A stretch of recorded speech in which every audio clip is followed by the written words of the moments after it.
Situada no coração da Floresta Nacional de Carajás e com a população acima de 200 mil pessoas, segundo o IBGE, Parauapebas é sim a segunda cidade mais rica do Pará. Ela também foi batizada pelos brasileiros como a capital nacional do minério. Seu inchaço populacional é de 18% ao ano, bem acima da média nacional, que chega a ser de 5,7%. E é aqui que chega com frequência pessoas oriundas de outras cidades do Brasil e até do exterior para crescer junto com a cidade.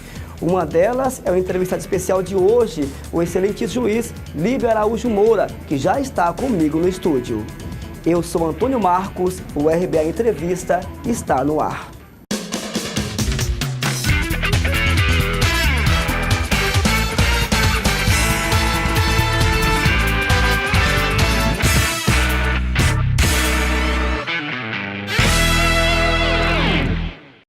Excelência, um prazer tê-lo aqui no programa de estreia RBA Entrevista e mais uma vez reforça aí a confiança dada à direção do programa que estreia hoje. Boa noite, Antônio Marcos. Mais uma vez um prazer estar na sua companhia e ser o primeiro entrevistado aqui deste RBA Entrevista. E nesse bate-papo nosso franco e direto, eu vou te fazer uma pergunta. Quem está em casa queria fazer, com certeza, para chegar a ser juiz. É complexo. No seu caso, foi diferenciado dos demais magistrados ou não? Não, o acesso à magistratura é mediante concurso público, concurso de provas e títulos. Né? Você é submetido a provas objetivas, subjetivas e de sentença, e depois de titulação para chegar à magistratura. Nós, magistrados togados, chegamos dessa forma. Agora, a tônica que permeia no Brasil, no momento, a questão da sentença, né, de prisão dos mensaleiros do Brasil. Me parece que um está foragido, a Polícia Federal está atuando, né? E isso, doutor, dá uma resposta positiva à nossa nação brasileira, eu posso classificar dessa forma? Na verdade, no caso Mensalão, há uma expectativa da sociedade maior pelo envolvimento de pessoas que estavam ali, comandavam a República. Agora, para nós que somos da área, na verdade, a gente aprecia a coisa com mais frieza, com mais cautela. Justiça não significa só condenação, justiça não significa só prisão, principalmente na justiça criminal, não só prisão. E é claro que no Mensalão, o conhecido Mensalão, há uma expectativa da sociedade de que aquelas pessoas sejam punidas exatamente pelo cargo que elas ocupam. Então, é o que nós chamamos no nosso dia a dia de culpabilidade. Quem tem maior culpabilidade deve ser punido nessa medida. Então, pessoas que têm mais entendimento, que exercem determinados cargos, há uma cobrança social maior para que essas pessoas não se envolvam, primeiramente, em ilícitos. E quando se envolverem, é natural que se exija uma punição exemplar. Sim. O caso do Mensalão, acho que ele mescla muito esse sentimento nacional e mexe com a história do Brasil, que teoricamente seria conhecido pela impunidade. Porque no nosso dia a dia, no dia a dia forense, nós vemos que existem situações em que a justiça é aplicada independentemente dessa sanção e dessa resposta quase que de vindícia, como nós chamamos de vingança privada. Não é o toma lá da cá que vigora no nosso trabalho. É sim a aplicação da lei ao caso concreto. Sim. Uma outra realidade, né? O Mensalão, sim, pelos envolvidos, mas no nosso dia a dia não é só isso, não é só levar pessoas à cadeia que significa a aplicação da justiça. Existem outras situações existem outras penas, outras medidas também que devem ser aplicadas e que às vezes a sociedade, ou até mesmo em alguns casos a absolvição de inocentes é se fazer justiça e às vezes não satisfaz essa expectativa social. Como eu falei no começo aqui da minha entrevista, a cidade é a que mais cresce no Brasil, 18% ao ano. É um crescimento, quer dizer, extraordinário, um crescimento difícil para ser controlado. E com isso crescem as ocorrências, em meio elas a menores. Muitos reincidentes, né, são assassinos, cometem crimes bárbaros, só que nós, da comunicação, andamos no dia a dia aí, registramos fatos de que hoje o menor é apreendido, em 24 horas nos deparamos com ele na rua. Por que isso, Excelência? Me fala. Na verdade, é mais um problema de legislação, como nós conversamos há pouco. Em relação a criança e adolescente, de criança é até 12 anos e adolescente de 12 a 18, inclusive a apuração desses fatos é feita na primeira vara civil, E nós não falamos em crime cometido por criança nem adolescente, falamos em ato infracional. Quem diz isso é a legislação, o ECA, o Estatuto da Criança e do Adolescente, que é do ano de 1990. Com base nesse ECA, nós fazemos a apuração do ato infracional. Lá não há prisão, não há cumprimento de pena, e sim de medida socioeducativa. Então, a finalidade da legislação da infância e juventude, ela é de reintegrar, mediante a medida socioeducativa, aquela pessoa em formação para a sociedade. Então, é o ato em desajuste social que se apura ali. É diferente do maior, que você leva para a cadeia, para cumprir pena, aplicar a sanção, naquele caso concreto. No menor não é uma sanção, é uma medida de educação. Então, essa discussão acadêmica e histórica sobre se deve diminuir a maioridade penal para abarcar crianças e adolescentes que cometem crimes, considerar... Você é a favor ou não dessa mudança? Eu sou contra a diminuição, porque o Brasil, na verdade, ele utiliza a justiça, o Poder Judiciário, como o primeiro instrumento de resolução dos problemas sociais, e não o último. Na verdade, o papel da justiça é de ser o último meio na sociedade a ser utilizado. Ele é o remédio mais doloroso no paciente. Nós temos que ter outros mecanismos. Na cidade como Paraupebas, você vê o número exagerado de adolescentes envolvidos em atos infracionais por uma lógica simples. Primeiro, a má distribuição de renda, né? O que leva à dissolução familiar, a uma estrutura familiar ruim. Isso não é o Poder Judiciário, isso não é justiça, não é o juiz que disciplina isso. Entre outros aspectos como a religião, a moral, e como eu disse, a distribuição de renda. Outro aspecto que você pode chegar à conclusão de que há um número grande de adolescentes envolvidos em atos infracionais. A falta de cultura, a falta de resposta pública para que esse adolescente utilize a energia que ele tenha em algo proveitoso. Então você descamba, o adolescente descamba para um ato equivocado. Falta de uma estrutura adequada, por exemplo, de fiscalização de trânsito, aí você vê qualquer pessoa utilizando motocicleta em rua. Falta de um respeito à urbanidade, às regras de urbanidade, a poluição sonora que gera entreveros entre vizinhos, um desrespeito às regras mínimas de convivência. Todo esse conjunto, toda essa situação de desrespeito, ela ocasiona com que o Poder Judiciário seja chamado como o primeiro. Nós chamamos no nosso dia a dia de prima ratio. Na verdade, nós somos última ratio. A última medida que a sociedade deve procurar é o Poder Judiciário. Quando todos os outros mecanismos não funcionaram, é que você vai ao Judiciário. No caso comum de separação.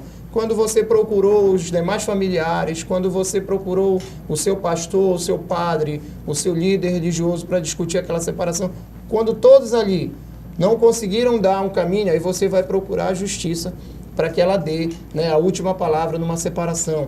A mesma coisa é em relação ao combate ao crime, ao combate aos atos infracionais de adolescentes. Se os outros mecanismos sociais funcionassem na cidade, não só, claro, não é o caso apenas de Paraupebas, mas em todas as cidades do Brasil, que nós tivéssemos educação de qualidade, que nós tivéssemos uma melhor distribuição de renda, você poderia perceber que essas infrações de adolescentes iriam diminuir muito. E aquele velho dilema, né? Pobre cidade rica, né? É, uma cidade que, infelizmente, onde não há distribuição de renda organizada. Há um fosso social muito grande, há muita riqueza, mas uma riqueza que não circula, que não é distribuída à sua comunidade. Isso reflete em todos os setores. É uma regra. Você vê que a colonização, não só de Paraupebas, mas do sul e sudeste do Pará, é uma colonização de exploração. As pessoas vêm para subtrair as riquezas e, normalmente, levá-las a outros centros. Esses outros centros são exemplos, são ditos. É muito comum você ouvir na rua a pessoa dizer, não, porque na minha cidade não é assim. Mas, na verdade, nós temos que investir aqui a riqueza que é produzida nessa cidade ou que é produzida nessa região. Agora, em 3 anos, tivemos 13 advogados mortos, né, executados no Pará. O último agora, o Dácio, nosso amigo conhecido aqui, é muito pioneiro já da cidade. Isso deixa, juiz, de alguma forma, a justiça, a OAB, assim, fragilizada ou não? Ou dá mais pulso para combater a injustiça? O caso do doutor Dácio está sendo apurado ainda, está em sigilo, como é da natureza do inquérito. Acredito que a Polícia Civil encaminhou, inclusive, uma equipe especializada para cá, possa dar os resultados. Se o caso dele, se estiver ligado a qualquer questão profissional, é importante que a ousadia das pessoas que fizeram isso seja cortada, seja combatida pelos órgãos do Estado. Isso aí não pode, hipótese alguma, ter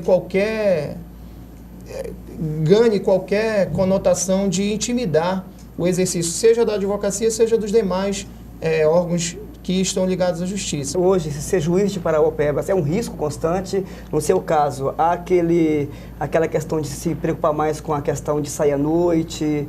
Há um roteiro diferenciado? Na verdade, o exercício da magistratura, como todas as outras profissões que envolvem não só o direito, mas... É um cargo já arriscado, né? Tem um risco inerente pelas matérias que você trabalha, não só no criminal, até eu, como representante de associação de classe, da AMEPA, nós temos contatos com os casos de ameaça. Parauapebas, felizmente, nós nunca tivemos nenhum caso de ameaça a magistrado, mas nos que ocorreram pelo Estado do Pará, a maioria não diz respeito a juiz criminal, diz a juiz do cível, porque envolve o patrimônio. E quando você fere o patrimônio de uma pessoa, ela fica muito mais arredia a aplicação da legislação. É um dado até peculiar no caso de ameaça. Agora, é isso que eu digo, nós não podemos, em hipótese alguma, baixar a guarda, nos sofrer intimidados por qualquer tipo de tentativa de melindre na nossa atividade. Daí porque nós temos que utilizar, nesse caso, a força que nós temos. O poder, nesse momento é que se fala em poder, que é o poder de coerção do Poder Judiciário.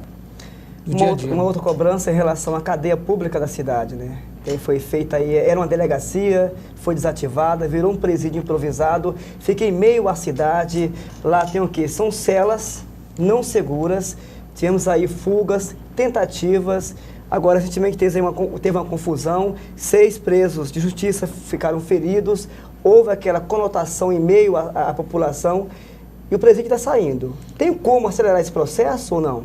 Não há como acelerar. Depende porque de quem, é um na verdade. Processo licitatório do governo do Estado, mas a vinda do presídio para cá, ela derivou de uma ação que envolveu o Poder Judiciário, o Ministério Público e o Conselho da Comunidade, que é um órgão que é determinado na LEP, tem a presidência da OAB e a participação dos comerciantes da ACIP, aqui no caso de Parauapebas, e de assistente social, da classe dos assistentes sociais. Com esse grupo, nós estivemos com o secretário de Segurança Pública, que viabilizou a construção da cadeia. O que nós temos aqui no Rio Verde, na verdade, é uma situação engembrada, uma situação arcaica, é uma desestrutura, é um descompasso entre o crescimento da cidade e a estrutura que nós temos para acompanhar esse crescimento. Nós não temos nós não temos muitos presos aqui no Rio Verde. Na verdade, nós temos poucas vagas. Então, se você pega alguma pessoa que esteja andando na sociedade ou vendo o programa agora, diz, não, mas a criminalidade aqui é muito alta. Nós temos o que nós chamamos de cifra negra, aquilo que nem vai à delegacia. A pessoa que é subtraída e nem comunica. Então, esse número é muito grande. Que pode ser bem maior em relação... E se nós temos uma cadeia com poucos presos em relação a isso. Na verdade, o que nós temos é uma estrutura pequena para uma cidade que cresce como metrópole. Então, precisamos adequar isso. O Rio Verde, ele é a falta de estrutura. Se nós tivéssemos, talvez, uma cidade menor, com menos presos, o Rio Verde não seria caso de reportagem policial nenhuma. Com tanta frequência, né? Com tanta frequência. Mas nós temos, na verdade, um estouro populacional com uma estrutura de uma cidade de 20 anos atrás. Porque ali é uma bomba, ela pode explodir a qualquer segundo, nós tentamos no dia a dia, na Justiça Criminal, fazer o suspiro, né, apagar esse pavio a todo momento, fazendo a transferência de presos, fazendo o julgamento dos processos, e aí nós esbarramos no julgamento na falta de estrutura de outros órgãos, como é o IML, por exemplo. Alguns processos exigem a presença da prova material, do laudo no O processo. que demora, que vai ter Demora que até porque nós não temos tempo. IML também, quer dizer, uma estrutura que poderia estar montada há anos, E que na depende verdade de ainda outra está situação ausente. também. E não faz parte do judiciário. Também não cabe ao juiz resolver o problema do IML, mas é um problema que atrapalha a justiça. Quando eu cheguei aqui há 3 anos atrás, nem viatura para transporte de presos havia. E agora vamos ao mais intervalo comercial. Já voltamos com entrevista Liber Araújo aqui no RBA Entrevista. Não saiam daí.